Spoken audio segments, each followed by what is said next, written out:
नमस्कार बंधुरा पूजार साथे बांगालियानार एक एपिसोडे सबाइके स्वागत जानाई। आजकेर रेसिपि दातनी माछेर झाल। एकटा फ्राइंग पैन गरम करे निয়েছি, दिए दिलाम सर्षेर तेल। एबार माछगुलो आमी एके एके भेजे नेब। माछगुलो भाजते भाजते एकटा रेडिमेड सर्षेर पेस्ट बानिये नेब। आमी आजके कोनो सर्षेर पेस्ट तैरी करब ना, दोकान थेके जे रेडिमेड सर्षेटा पाওয়া যায় सेटा दिए एकटा पेस्ट बानिये नेब। एखाने निये निয়েছি একটা সানরাইজ সরষে পাউডার আর একটা সরষের পোস্ত পাউডার।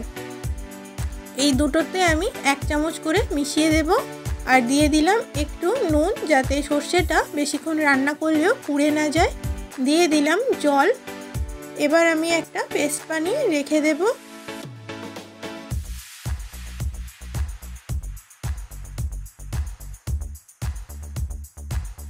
আর ওদিকে মাছগুলোও ভাজা হয়ে গেছে, এক এক করে আমি তুলে নিলাম।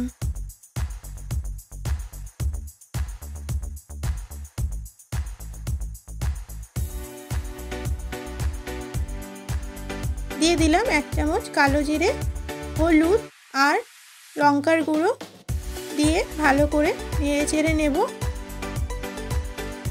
দিয়ে দিলাম 1 চামচ আদা বাটা, 1 চামচ রসুন বাটা। ভালো করে নেড়ে চেড়ে আদা রসুনের কাঁচা গন্ধটা আমি যাওয়া পর্যন্ত একটু ভেজে নেব। আদা রসুনের কাঁচা গন্ধটা চলে গেছে। এই পর্যায়ে দিয়ে দিলাম লঙ্কা কুচি আর দুটো মিডিয়াম সাইজের পেঁয়াজ কুচি। আমি ভালো করে পেঁয়াজগুলোকে ভেজে নেব। পেঁয়াজগুলোকে হালকা ব্রাউন করে আমি ভেজে নেব। পেঁয়াজগুলো ভাজা হয়ে গেলে দিয়ে দেব গোল গোল করে কেটে রাখা একটা টমেটো, আর টমেটোগুলোকে আমি নরম করে ভেজে নেব। এই পর্যায়ে দিয়ে দিলাম লবণ, যাতে টমেটোগুলো তাড়াতাড়ি গলে যায়। আর আমি এটাকে চাপা দিয়ে রান্না হতে দেব। ফিরে এলাম 5 মিনিট পর। টমেটোগুলো একদমই গলে গেছে। এই পর্যায়ে দিয়ে দিলাম সর্ষে বাটার পেস্টটা, যেটা আমি তৈরি করে রেখেছিলাম। দিয়ে দিলাম পরিমাণ মতো জল, যাতে মশলাটা পুড়ে না যায়।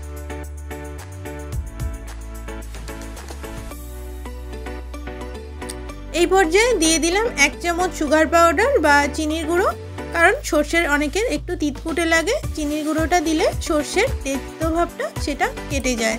গ্রেভিটা ফুটে উঠলে দিয়ে দিলাম মাছগুলো।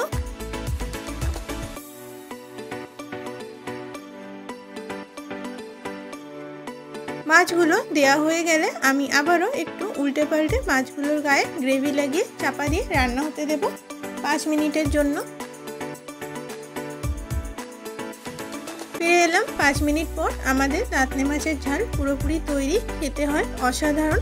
জাস্ট উপর থেকে ধনিয়া পাতা দিয়ে সার্ভ করে দেব, আর কিচ্ছু না। রেসিপিটি ভালো লাগলে বাড়িতে একবার হলেও ট্রাই করার অনুরোধ রইল। দেখা হবে নতুন কোনো দিনে নতুন কোনো রেসিপি নিয়ে। ধন্যবাদ।